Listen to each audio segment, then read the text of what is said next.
Hello दोस्तों, नमस्ते भाई, गुड इवनिंग। कैसे हैं आप लोग मेरे प्यारे बच्चों? तो हम लोग पढ़ रहे हैं खूब मेहनत के साथ मिक्सचर मिश्रण। शुरू करते हैं आज की कहानी। क्या हम पढ़ने के लिए तैयार हैं? आप बोलोगे हाँ जी सर, एकदम तैयार है। ठीक है। नया साल आने वाला है, मुझे बहुत खुशी है। ये मेरी इस साल की आखिरी क्लास है। ओ माय गॉड, ये मेरी इस साल की आखिरी क्लास है बच्चों। बताओ कैसा रहा आपका ये साल?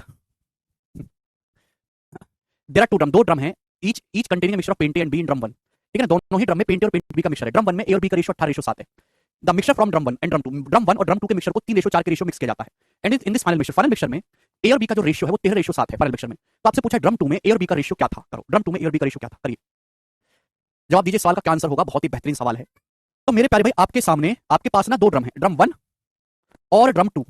बहुत अच्छा सवाल है मेरे दोस्तों, परफेक्ट मींस लेवल का क्वेश्चन। ठीक है भाई। ड्रम वन और ड्रम टू को 3:4 के रेशियो मिला गया। दोनों ही ड्रम वन और ड्रम टू में पेंट ए और पेंट बी का मिक्सचर है। ड्रम वन और ड्रम टू में पेंट ए पेंट बी का मिक्सचर है। ड्रम वन और ड्रम टू को किस अनुपात में मिलाया जाता है? ड्रम वन और ड्रम टू को 3:4 के रेशियो मिलाया जाता है। अब सवाल में ये बोला है, यदि ड्रम ए में पेंट ए बी का रेशियो 18:7 है, जब हम ड्रम वन और ड्रम टू दोनों के मिक्सचर को मिलाते हैं तो जो फाइनल मिक्सचर बना है उसमें ए बी का रेशियो 13:7 है। तो आपसे पूछा ड्रम टू में ए बी का रेशियो क्या था?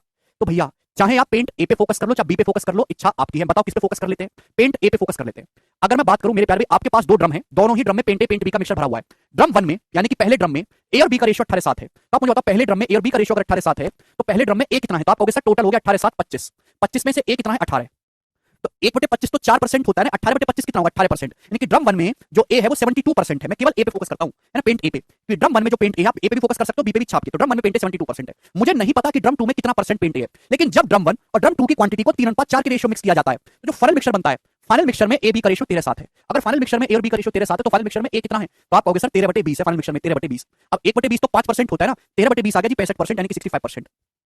यानी कि फाइनल मिक्सचर में मेरे दोस्तों जो आपका पेंट ए है वो 65% है फाइनल मिक्सचर में। तो क्या आप मुझे रिवर्स डेरिवेशन लगा के ये बता सकते हैं कि ड्रम टू में ए का परसेंटेज कितना होगा? कोई बताएगा कि ड्रम टू में ए का परसेंटेज क्या होगा? जवाब दो। आप बोलोगे सर अगर ओवरऑल 65% है तो यहाँ भी 65% होना चाहिए, यहाँ भी 65% होना चाहिए। लेकिन मेरे दोस्तों ये ड्रम वन में 72%, ओवरऑल 65% है, लेकिन यहाँ तो 72 है। कितना एक्स्ट्रा है? 7% एक्स्ट्रा है ना मेरे दोस्तों। तो 7% एक्स्ट्रा है, 3 का 7 21% एक्स्ट्रा है, 21% एक्स्ट्रा है। तो बैलेंस करने के लिए 21% कम कर देते हैं मेरे प्यार भी।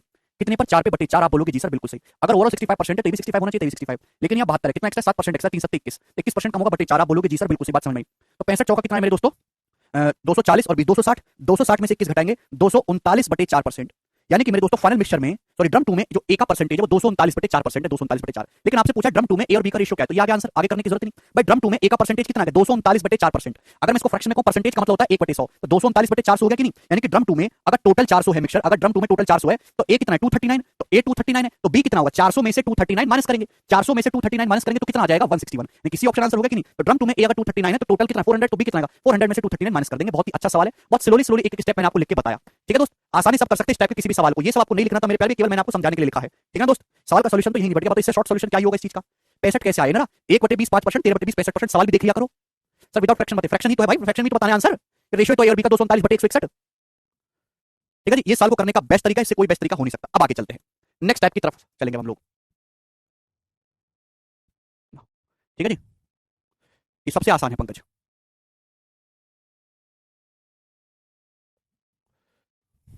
आगे चलते हैं प्यारे भाई, सवाल नंबर 28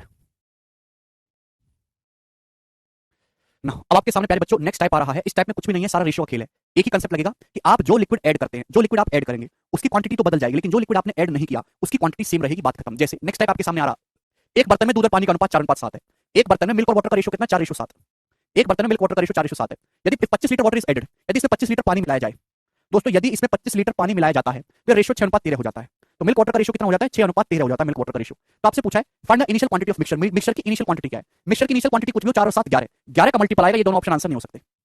अब बात आती है इसको सॉल्व करने की। सॉल्व कैसे करेंगे? आपके पास मिल्क वाटर का मिक्सचर था, आपने पानी मिलाया। भाई जब आपने पानी मिलाया तो मिल्क तो कांस्टेंट रहना चाहिए ना। अगर भाई साहब मिल्क अगर पहले 4 था, अब मिल्क 6, ये गलत बात है। मिल्क तो छेड़ा नहीं, मिल्क जितना पहले था अभी उतना ही होना चाहिए। यहाँ पे 4 और 6 को इक्वल करना होगा। इक्वल बनाने के लिए 4 और 6 का एलसीएम होता है 12, 12 बनाने के लिए 3 से गुणा, किससे गुणा हो जाएगी? 3 से। 4:7 में 3 से गुणा करेंगे तो 3 चौक 12 रेशियो 21। तो ये कितना हो जाएगा बच्चों? 12:21। और यहाँ 12 बनाने के लिए 2 से गुणा, 2 6 12 और 13 दूनी 26। आप बोलोगे जी सर तो मिल्क तो पहले भी 12 था, अभी भी 12। मिल्क की क्वांटिटी को हमने सेम कर लिया, लेकिन वाटर 21 यूनिट था पहले, 26 हो गया। तो वाटर कितना बढ़ गया जी? 5। तो 5 के लिए सवाल में 25 लीटर दे रखी है, 5 गुना 5 टाइम्स। तो मिक्सचर की इनिशियल क्वांटिटी कितनी है? 12 + 21 33। तो मिक्सचर की इनिशियल क्वांटिटी है 33 यूनिट। 33 यूनिट की वैल्यू भी 5 गुना होगी, तो 33 पंजे 165 लीटर। इस सवाल का आंसर होगा ऑप्शन नंबर सी, यहाँ पर करेक्ट है। तो मिक्सचर की इनिशियल क्वांटिटी 33 है। सबसे आसान टाइप होते हैं बच्चों ये, ऐसे समझो कि फ्री के नंबर हैं जी। ये बताइएगा मेरे दोस्तों इस सवाल का क्या आंसर है? जवाब दे दो, मैं नहीं बताऊंगा, जल्दी से बता दो। रेशियो पढ़ो अनीसा पहले।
जी सभी बच्चों का आंसर आ गया बी ऑप्शन 40 लीटर। बड़ा अच्छा और आसान सवाल था ये, सभी बच्चों ने कर लिया, इसमें कोई दिक्कत नहीं आएगी। ये बताइए जल्दी से बताओ दोस्तों, एक बर्तन में दूध पानी का रेशो 8:5 है। यदि मिक्सर में 44 लीटर दूध और 44 लीटर पानी मिलाया जाता है तो दूध की जो मात्रा है वो पानी से 28.56% ज्यादा हो जाती है।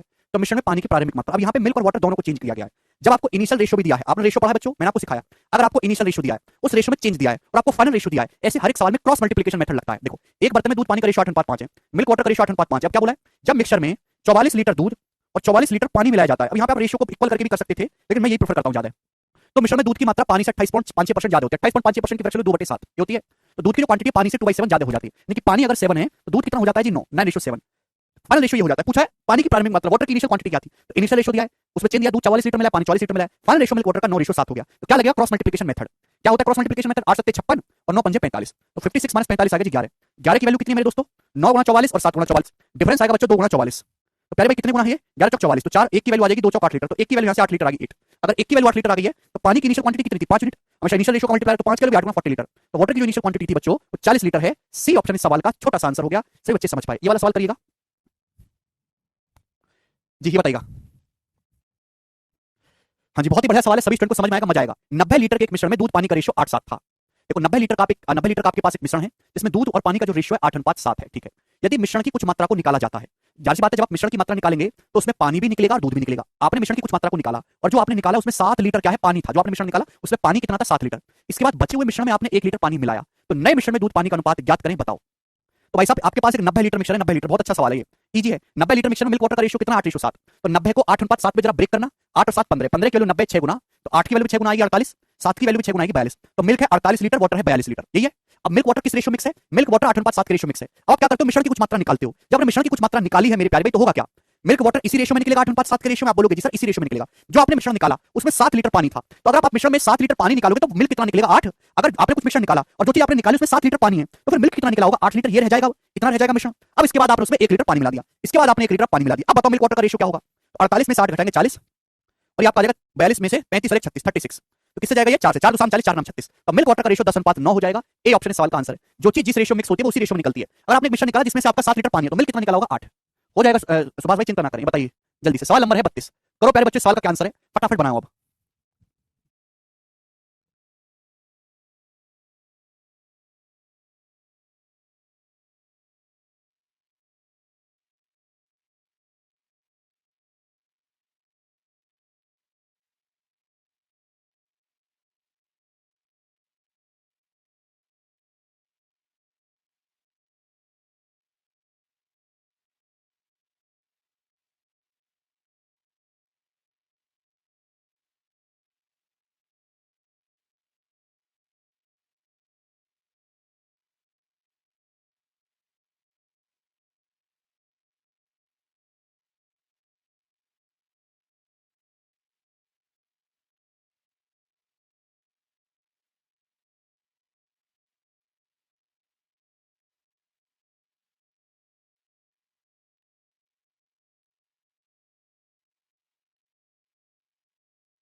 कर पाए, देखिए एक मिश्रण में दूध पानी का अनुपात 1:3 है। यदि मिश्रण में x लीटर दूध मिलाया जाता है, क्या हुआ,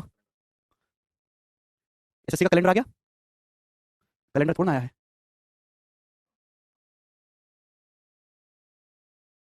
एसएससी का कैलेंडर किसका, सीजल का, सीजल मींस बंद कर देना पहले। बताइए देखिए एक मिश्रण में, अब यहाँ पे ना जो चीज हम करते हैं उसका डबल टाइम्स प्रोसेस है, दो बार। एक मिश्रण में दूध और पानी का रेशियो, मिल्क वाटर का रेशियो अनुपात 3 है, आप बोलोगे जी सर। अब इस मिश्रण में अगर x लीटर दूध मिलाया जाए, अगर इसमें x लीटर दूध मिलाते हैं ठीक है, तो मिल्क वाटर का रेशियो हो जाता है 7:15। क्या, अरे तो मींस का पेपर कब है, हाँ एक साल तो कर दो यार। ठीक है भाई, देखो आज की क्लास को इतना ही छोड़ते हैं। सीजल 2023 का कैलेंडर आ चुका है, उसके फॉर्म भी निकल चुके हैं, आप लोग उसकी तैयारी कर रहे हो, मतलब फॉर्म निकलने वाले हैं उसके, सीजल 2023 के बच्चे अप्रैल में, ठीक है ना। चलो अब हम